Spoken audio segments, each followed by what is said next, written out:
Snow fell on Winterfell as if the sky had grown tired of its cold heart and let it crumble, flake by flake. It came slow and steady and without end, settling in the hollows of crenellations, softening the edges of slate roofs and broken stair, gathering in the footprints of men whose lives were bound to its rhythm. In the gods' wood, the faces carved in pale bark wore their frosted masks with patient indifference. Their red eyes, darkened with rime, looked south and north and every place between. Jon Snow breathed the air until it bit. Ghost moved like a phantom at the edge of his sight, white on white, a breath in winter's breath. Down in the yard, boys swung practice swords, their sleeves stiff with cold.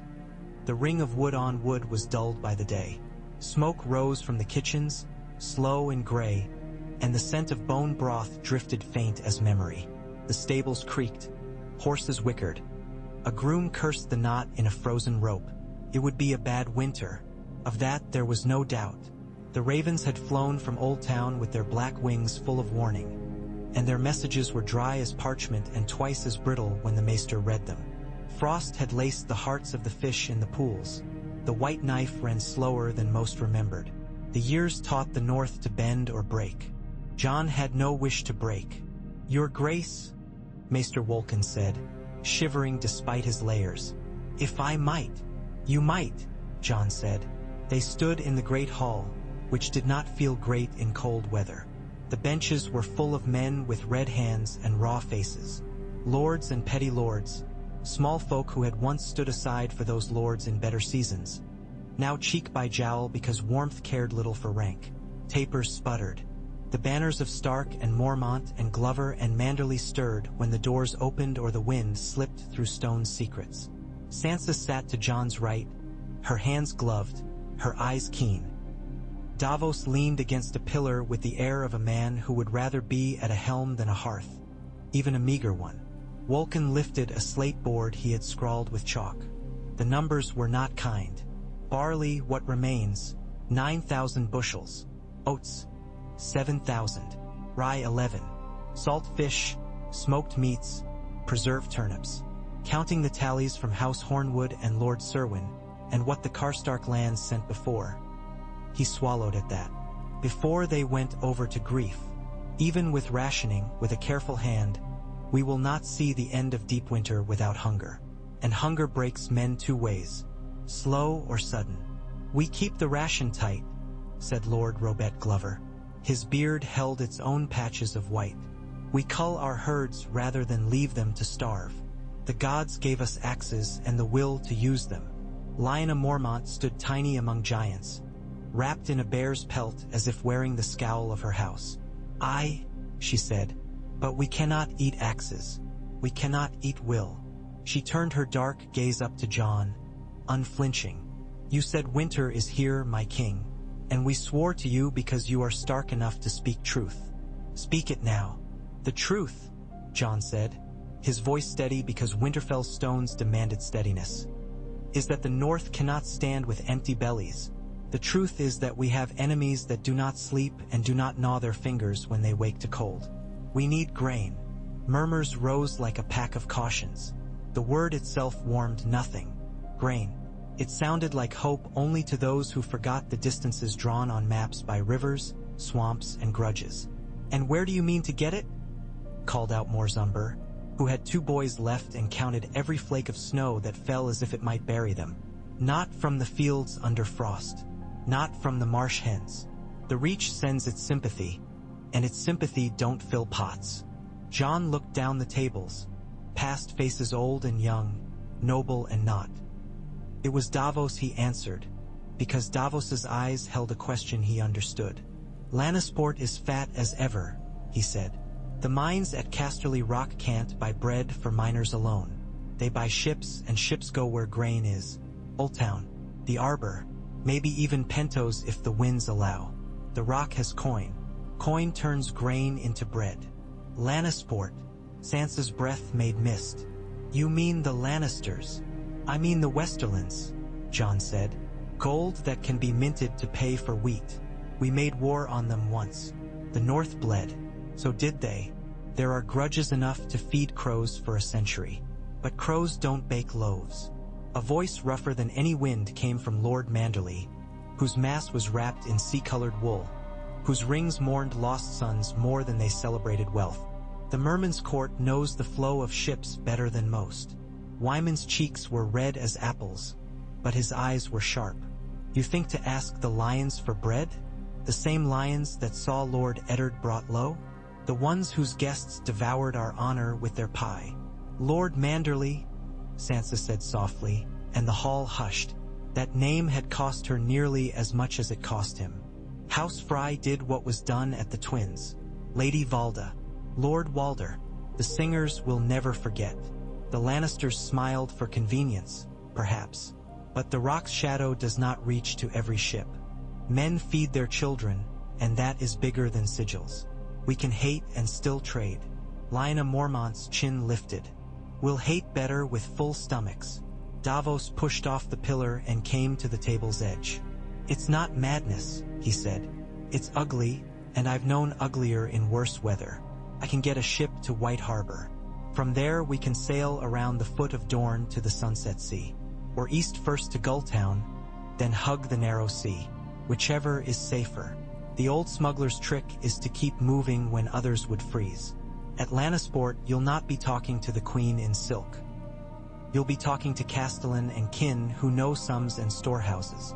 Men with mothers and wives who want their hearths as warm as yours. Men who want the war to st. A story they tell their bastards. Promise them a winter with no northern steel at their gates, and you might pry open a granary you never see. Sansa looked to Jon. There was a plea there, and a challenge, and love spiked with fear. You would make truce, she said. What would you pay? Jon's hands were clean only because he'd scrubbed them raw after the last time. He'd spent the morning in the yard drying blunted swords with a rag that would have been bedding if any could be spared.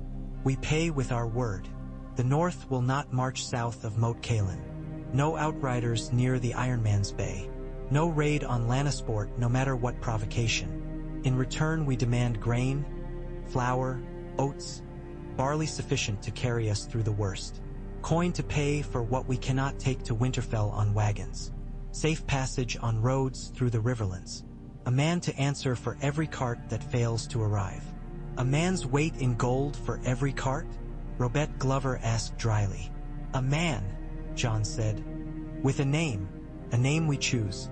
If they cannot secure passage, they must hire men who can. And these names will be men the Riverlands fear enough to make way. They call themselves lions. Let them roar for us. Murmurs again. Some almost laughed. Most did not. Lord Manderley's rings turned in on themselves as if they were the gears of a small machine making bread out of grudges. The white knife is clogged with ice most days now, he said. But my harbor does not freeze. Not yet. I can muster ships, I can build barrels and fill them with hope and salted herring both. You'll need a letter. Better than that, you'll need a tongue that men won't cut out for what it speaks. I have known such a tongue. The Onion Knight wears it. Davos bowed slightly. I'll go, he said. It's what I'm good for. You're good for more than that, Sansa said. Aye, milady, Davos said with his crooked little smile. But this will do for today. Jon looked at the face carved in the weirwood across a courtyard and imagined the old sap bleeding again. We have enemies that do not parley, he said to the hall. We can fight them together or we can starve apart. Winter does not hate. It just comes. Make your hatred clever. Make it useful. Those who would cut the throats of children for a banner are south of us and south of them. If the rock is wise, they will want neither our march nor those others at their door. I will write, and Ser Davos will carry the words. Let us see if gold can buy what pride never could. When the council ended, and the lords spilled out like grain from a hold sack, grumbling, hunching their shoulders against the wind, pulling their hopes tighter about themselves as if hope were wool and not the thing that made you shiver worse when it failed. Jon and Sansa remained by the hearth, which felt more like a memory of fire than fire itself. You'll send Davos into the lion's mouth, Sansa said. He's been in worse mouths, Jon replied, and Davos has a way of making mouths spit him up again. Sansa watched the flames with an old, lost gaze. It was the look of children who had learned what flames do to memory. When I was a girl, she said. They told stories of the Casterlys who found a cave and made it a fortress and a fortune. They said its halls are full of light because they cut windows into the rock, and its belly is dark with a maze that eats lesser men. They said some children get lost and learn to live with the lions, that they forget the sun and sing in the night instead. I wonder what sort of children they are now. The ones who eat, Jon said, or the ones who don't. Do you trust them? She asked. I trust winter, Jon said, and his breath made a small cloud between them. It will do what it does.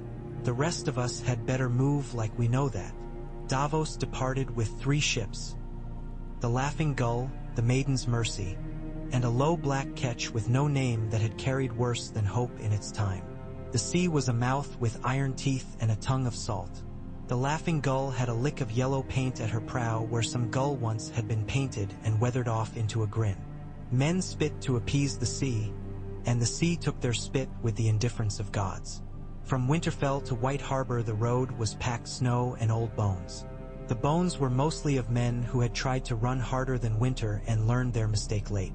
Davos rode with a guard of Manderly men and 2 of Jon's spearmen, both of whom had fought in a yard where the snow was red once. He had never liked roads. They looked like promises and went the same places whether you followed them or not.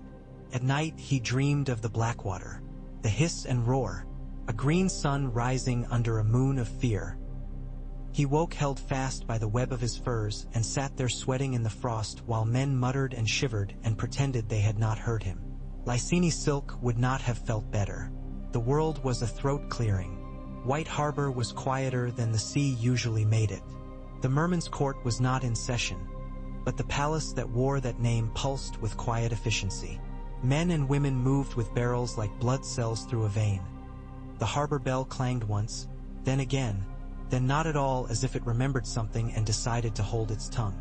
Ser Marlon Manderly, Wyman's heavy-browed cousin, received him with a warmth that made Davos's ribs ache. You're going to the Rock, Marlon said, as if Davos had said he was going to swim in a pot of stew. Tell them we're not fools. I'll tell them we're hungry, Davos said. Better, Marlon said. Fools will argue. Hunger doesn't listen. The voyage around the foot of Dorne was a line drawn in salt on a storm's palm. Davos stood on the Laughing Gull's deck as they passed the white tower of the Lantern of Old Town far to starboard. He thought of the Citadel's ravens and the boys in chains who thought themselves wise because they had never been lost. He envied them a little, as he always did men whose lives were measured and contained. The ketch rode low under barrels and sacks and a few crates of something Marlon had murmured about, candles and candle wax, and oil they would trade along the way for favors. Sailors sang songs without words to keep their teeth from chattering. The night sky over the summer sea was so clear you could imagine if you leapt high enough, you might hook a star with a grapnel and haul yourself somewhere kinder. Davos had never been much for leaping. They beat past the green capes of the Dornish marches, where sand met stone and the sea tried to kiss both, and came into the sunset sea. It was not all sunsets. There were mornings like iron and noons like the inside of a blade. Lannisport hove into sight one afternoon through a veil of rain. A city with its face scrubbed, proud and practical, golden where fools said it was, but mostly the shining was wet stone. The rock rose beyond it as if it had grown there, which in a way it had, a mountain that forgot the word for mountain and learned the word for castle. The lamprights had set torches in iron rings along its face. It glimmered like the inside of a coin passing between clever fingers. Davos went ashore with a letter sealed in stark wax. He had worn better clothes once. He had worn worse. He hoped not to be made to wear a noose. The Lannister men who met him wore red and gold, and their expressions were careful like men bearing trays of too many cups. Their captain, Ser Garlan Esteban, with a nose as straight as an accusation, looked at Davos's hands more than his face, perhaps because the fingers were short and the stories about them were long. Ser Davos, he said, they say you were knighted on a battlefield. They say a lot, Davos said. I was knighted after one. By a king who lost, Ser Garland said. Most kings do, Davos said. In the end. They took him up into the rock on a path that was not inside and not outside, carved along the skin of the mountain like a scar. He passed doors with lions' heads for knockers, passageways that smelled of iron and old rain, a hall where the herald hung the shields of men who had sworn oath to the rock and died in its service, and a less grand passage where the servants spat in corners and did not look up as their footsteps went. They brought him to a chamber with a long table that looked like a section of a tree that had forgotten it was dead, burnished by hands and arguments. There sat Lord Davin Lannister, thick through the chest, with hair the color of old brass and a beard that did what beards do when a man has decided battle is better without fat.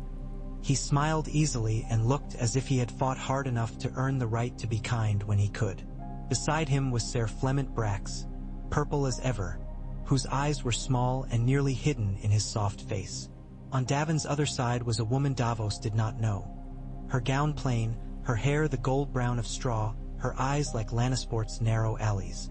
Later he learned she was Ysilla Leford, widow of one of Davin's cousins, who managed cellars now because wine waits for no man. Ser Davos, Davin said. You may call me Davin because there are too many lords in this world and winter starves them slow. Welcome to our stone. Will you take wine? I'll take your salt and bread first, Davos said, and Davin chuckled and clapped his hands. Bread came, good bread that made Davos's fingers ache with the wanting to. The salt was simple, white and clean. He ate both and felt his shoulders loosen a notch he had not known was tightened. The wine was a deep red that spoke of hills that did not look like this one. You carry a letter, Davin said as Davos set down the cup. Davos produced it. Davin turned it in his thick fingers, his mouth moving as if he read better with his lips than his eyes. He passed it to Brax, who read without moving at all, which somehow made Davos trust him less. Ysilla Leford did not ask to see it at all. She drank her wine and watched Davos with her straw-colored eyes as if he were a cask that might leak. Your king asks for grain, Davin said when the paper had had its fill of their gaze. In exchange he offers a truce. The north stays north of Moat Cailin. The rock pays for grain at... He looked down. Fair terms set by men who fear the same winter. That's well said. He asks safe passage for caravans through the riverlands, with our names to stand behind it, and a man to answer per cart that fails. Do you mean to ransom? The rock has done so for years, but there is a number of hungry small folk that eats through a garrison as surely as siege. I have no appetite for seeing the children of Lannisport chew the sauls off there. Boots. We won't march on you, Davos said. We can't. We know it. You know it. The men who die first in that sort of march are the ones with the least choice in marching. But men south of you and south of us are busy with a war of roofs and thrones, while they admire their crowns, the winters chewing through the fields. Eddies form where the great currents miss. Trade runs where swords aren't. Make a lane of safety and the coin and grain will take it. Send us bread, and you'll have our word. Not the queen's, no, but something better for men like us. The word of men who will see you fed again when your barns are thin. Promises, Flemont murmured. Are you here to sell anything else? We have promised ourselves a great deal. Here's something we have to sell, Davos said, hearing the rasp in his own voice like a rope dragged over stone. Our dead.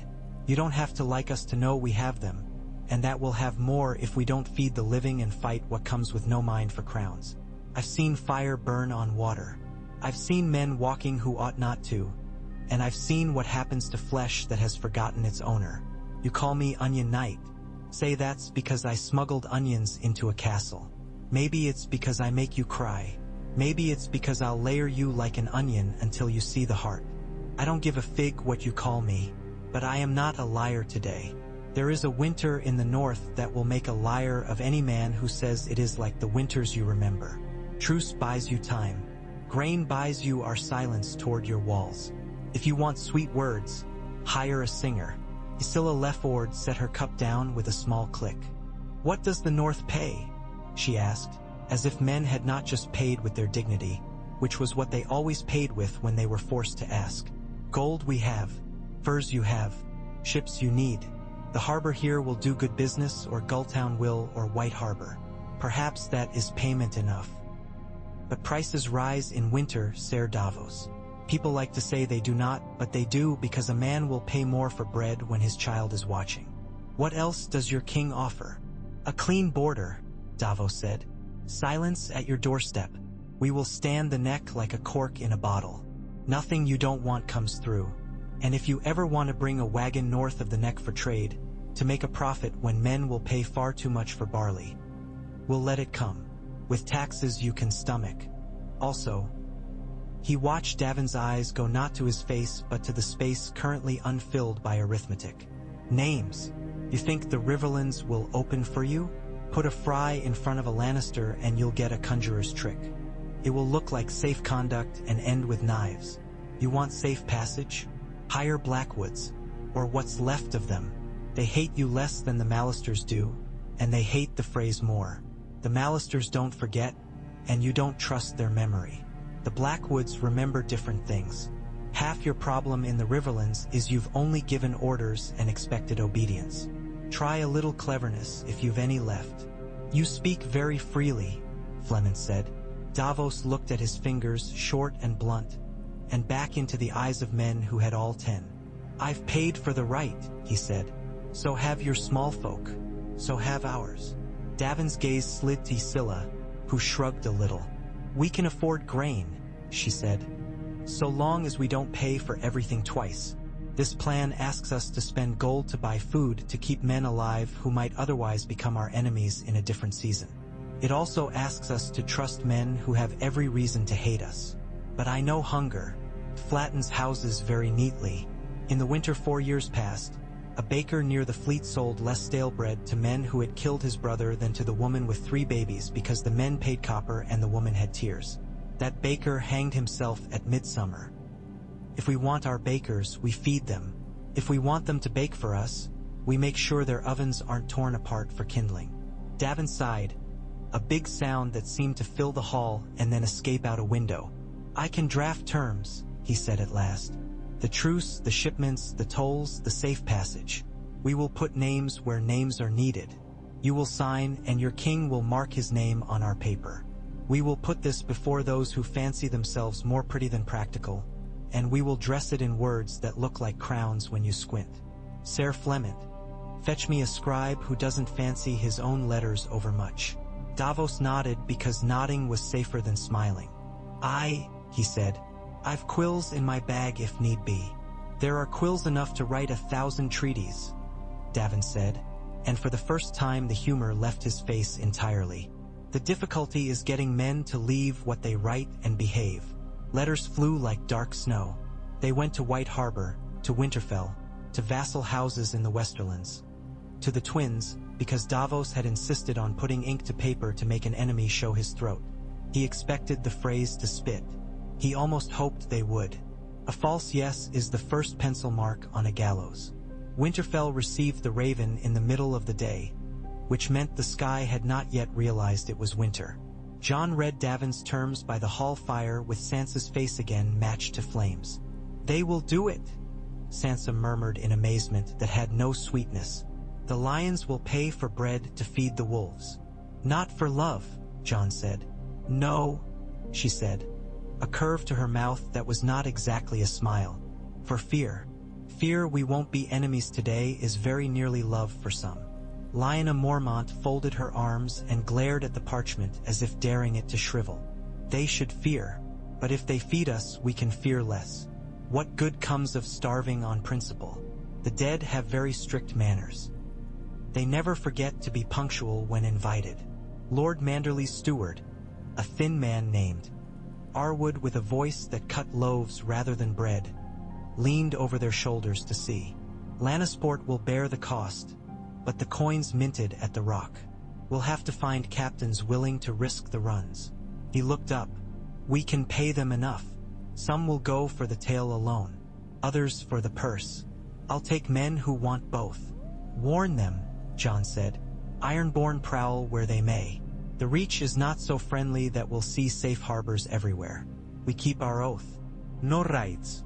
But if raiders come to us, then we throw them back into salt, Davos's letter had said, and we count what we lost in tonnage rather than blood if we can.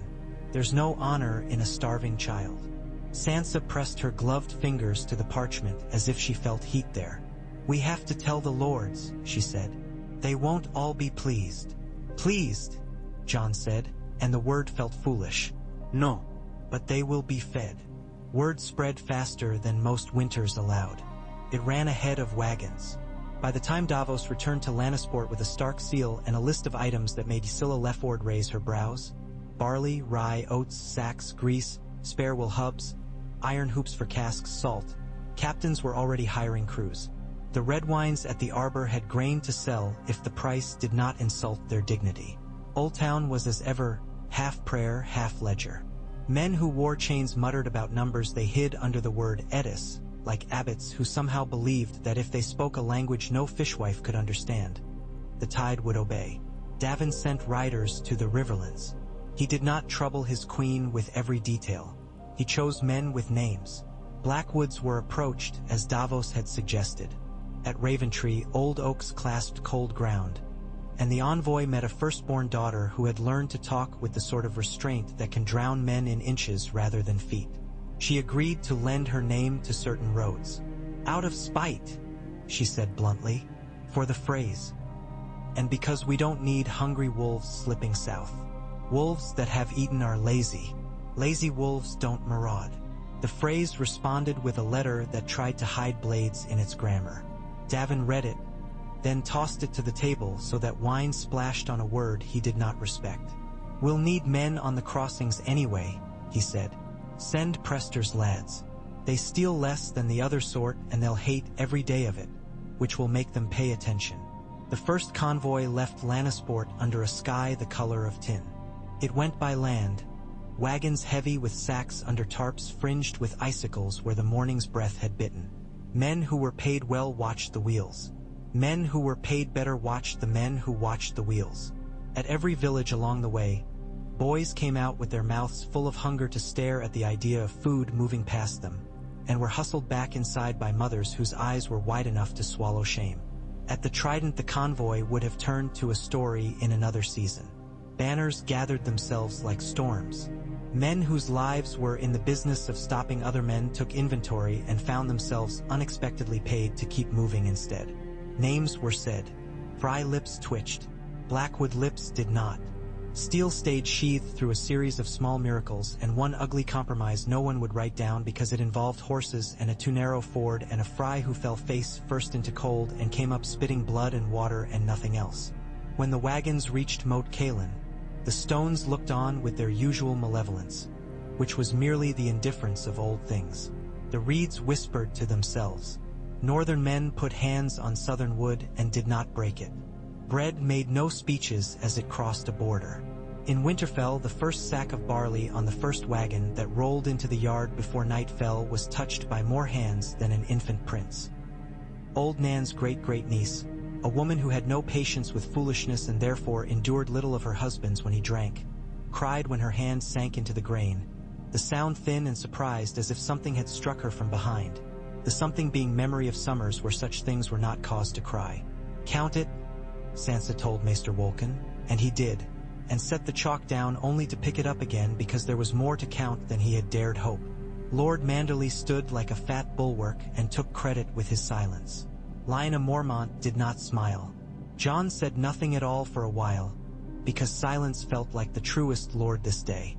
"The North keeps its word," he said finally, where men and women could hear it. He looked up at the sky and noted the absence of stars behind the gray, the presence of snow in every breath. "And the North keeps its bread." Not all were pleased. Robert Glover found Jon in the yard after the counting and said in a voice that warmed nothing, "We feed our children with lion's kindness now? Tomorrow they'll ask for our fangs as payment. We'd give them if it kept our children from freezing in their beds." Jon replied with weariness that had not slept. "But they haven't asked, and we won't give." "The rock doesn't barter forever," Glover said. "The winter doesn't either," Jon said. "Look at me, Robet. It is not a matter of pride. It is a matter of breath. I will buy my people one more breath and one more if I can. You fight the wars you can win and make agreements for the ones you cannot. There is one enemy I know I cannot parry with a lance.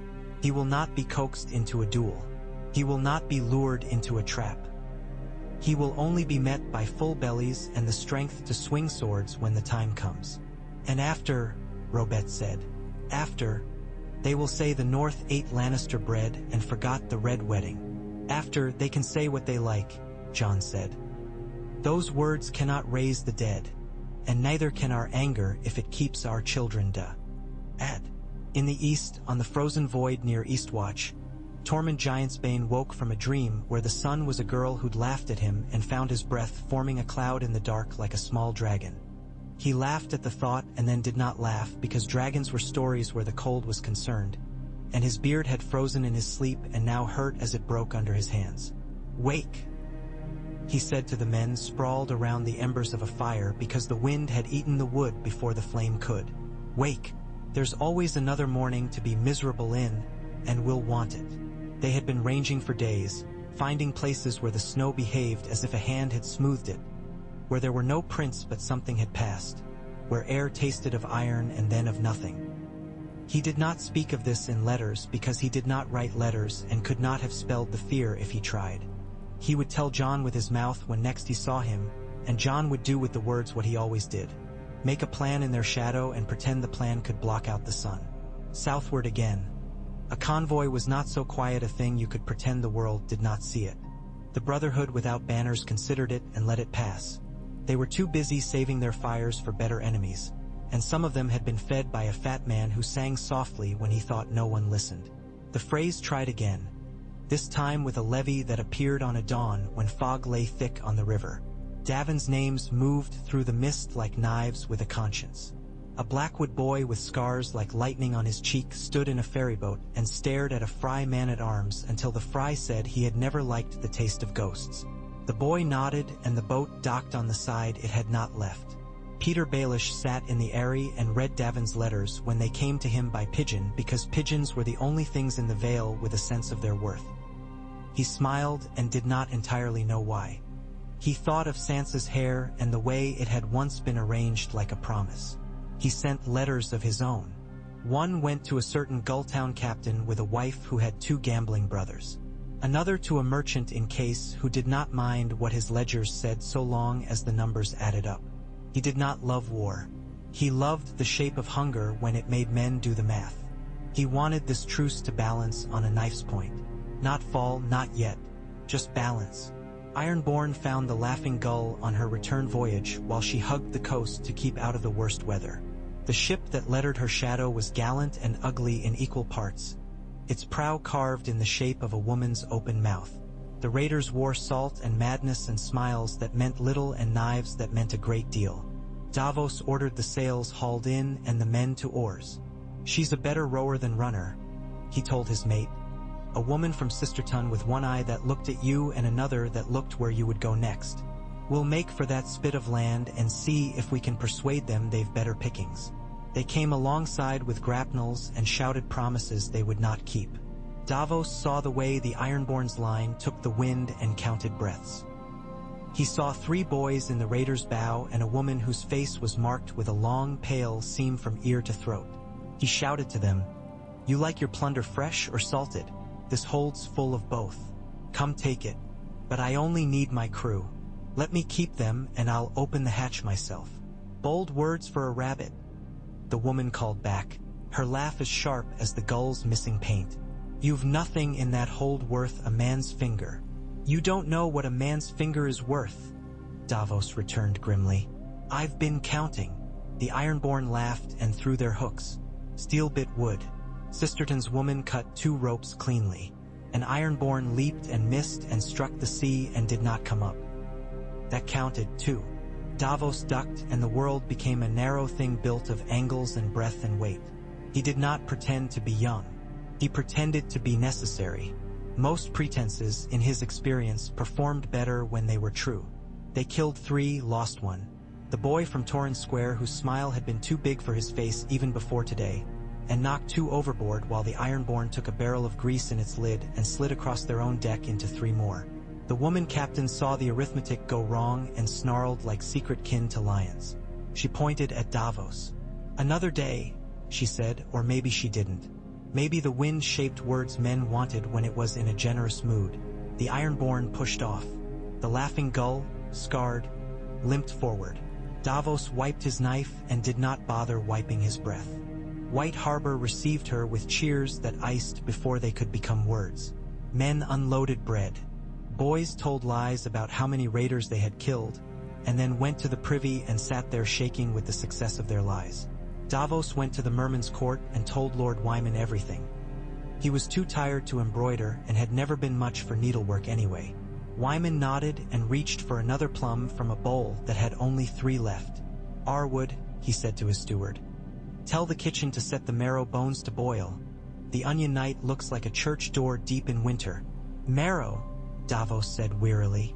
"Now there's a word that warms." On the 3rd convoy, a sabotage made by a letter became flesh. Near Fairmarket, a wheel on a lead wagon splintered in a manner too neat for accident. The wagon tipped and grain spilled in a golden wound. Men swore, and while they cursed and righted and bound, men who had been promised coin by that case merchant came with ropes and clubs. They did not wear a banner. Their banner was the absence of one. It is a difficult banner to kill. Blood spilled and froze. A Manderley sailor took a blow meant for a sack, and died for it because men die for sacks as readily as for oaths when someone must. Davin's named men were 300 yards back, ensuring other men obeyed the conditions of crossing a plank instead of a bridge. By the time they arrived, the rope men had become fog again. The grain was gathered and the wheel mended. The name of the dead sailor was Kai, and his mother had been a fishwife, and his father no one everyone agreed on. He had liked to carve small boats whenever he found a piece of wood. Lord Manderley stood over him and wept in that quiet way fat men have when their hearts are tired of not getting to be fragile. "We'll send his carvings north with his bones," he said to no one in particular. Jon wrote 2 letters, one to Davin Lannister that said little and understood much, one to Sansa that said much and understood everything. Sansa sent a letter to Peter in the Vale, which said less than nothing, because sometimes women have to reply to ghosts to keep them dead. Peter smiled and stopped smiling and looked out the airy window and imagined the shape of the world if bread could buy peace, and shuddered because it was such a boring world, and yet bored men sometimes think too clearly. In the Godswood, among red leaves and white limbs, Arya came back like a woman walking out of a story she didn't like the ending of. Ghost found her first, because ghosts do. The dire wolf came to her with caution. She knelt and held out her hand, and he sniffed and took her wrist in his cold mouth and breathed, and that was their greeting. She found her brother by the heart tree and smiled with half a face because the other half had been too busy living. "You don't look much like a king," she said, "which is how I know you are one." "Help me keep these people fed," Jon said without ceremony, because they had neither time nor appetite for any other sort. She would keep her swords from roads where Lannister coin turned wheat into bread, and she would cut ropes where men tried to take what had not been sold. She would sleep in tree roots and dream in the snow and wake with frost on her lashes and think of a list she no longer said aloud. She would kill to protect a truce that would have seemed unthinkable to a younger girl. She had been a child who believed in names more than bread. She was not a child now. Davin Lannister came to the twins in person because sometimes bones have to show themselves to put a face to a threat. He met a fry whose smile looked carved and not well. "You ask too much," the fry said, but took the gold anyway because gold is a language men forget how to be deaf in. "Your queen will not like what she hears of this truce."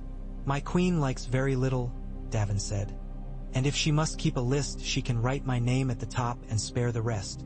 I'll answer for the wagons. If you impede them, I will answer to you with men.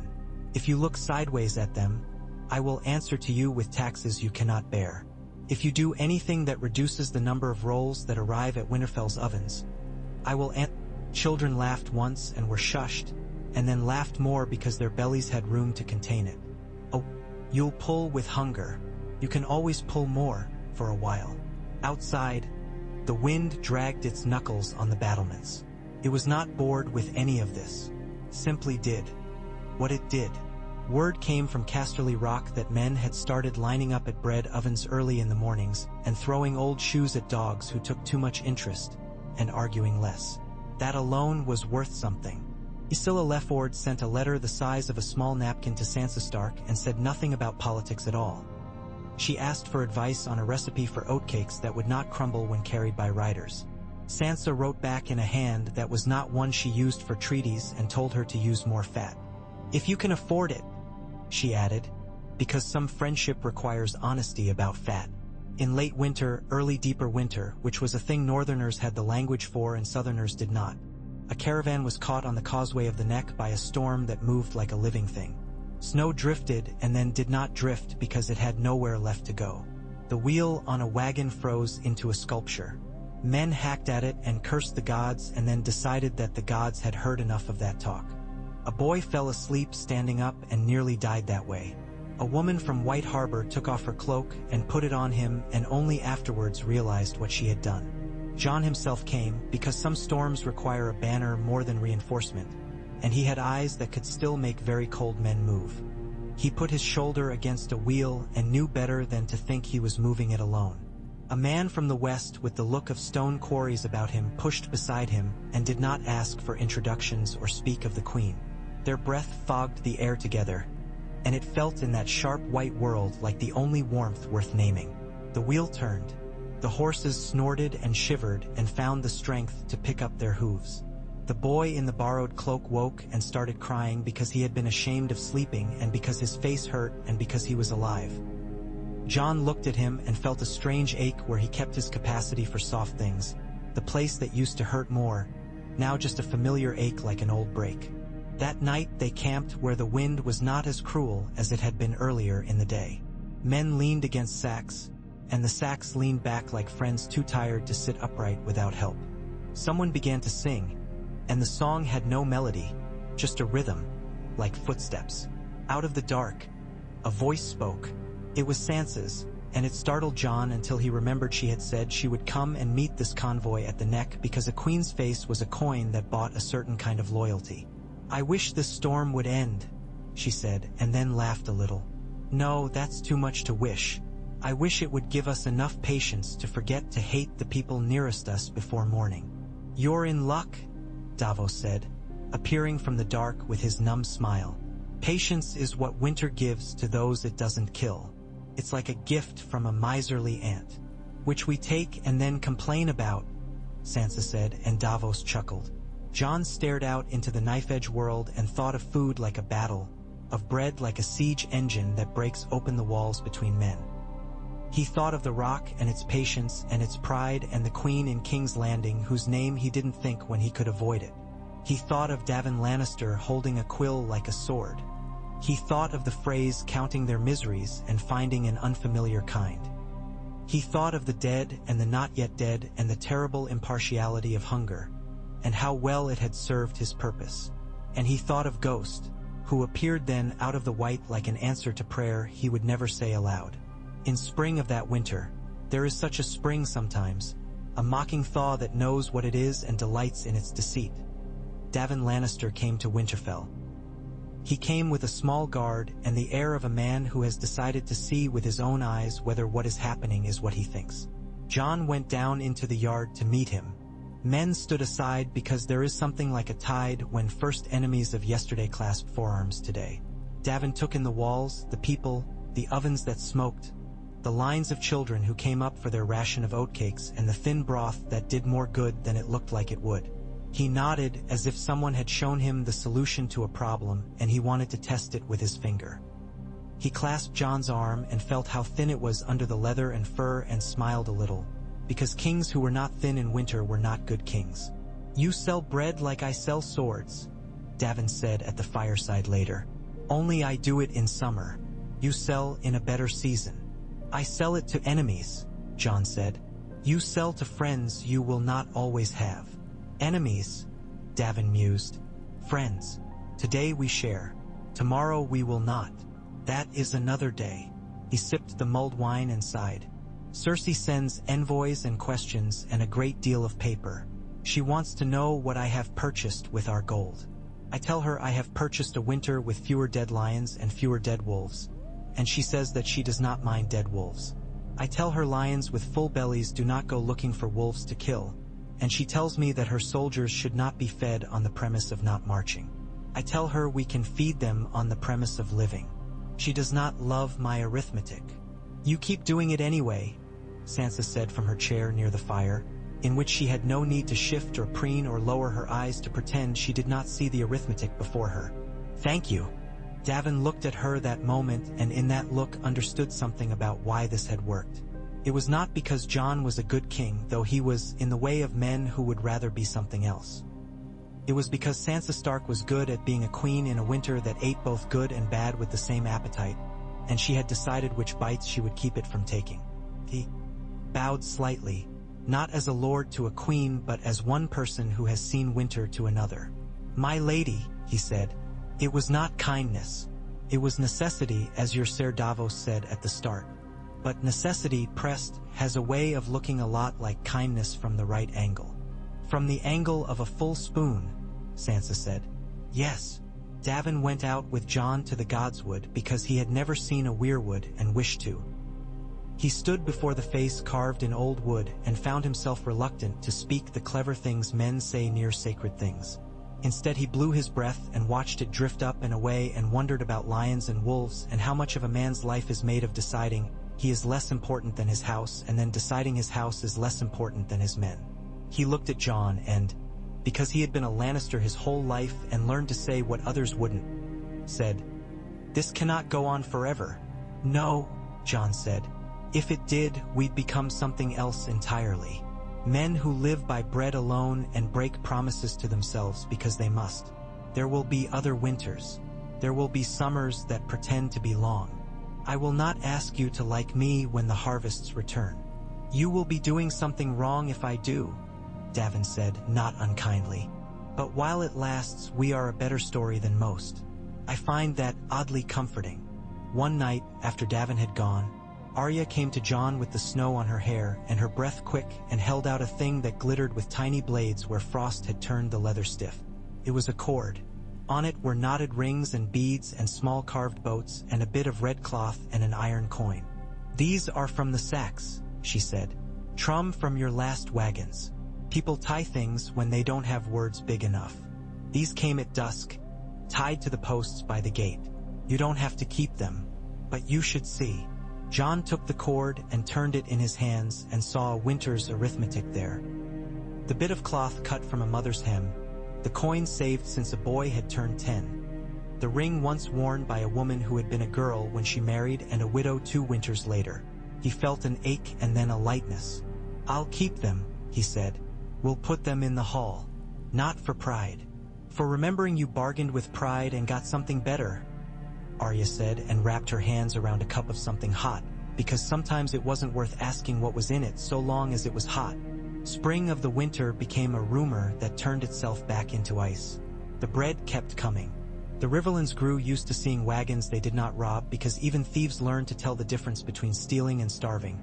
And someone's mother had told someone's son to leave bread for the wolves this year because the wolves had left her man on the road a month ago when he had fallen and no one liked to take what mercy they were given. Could not last.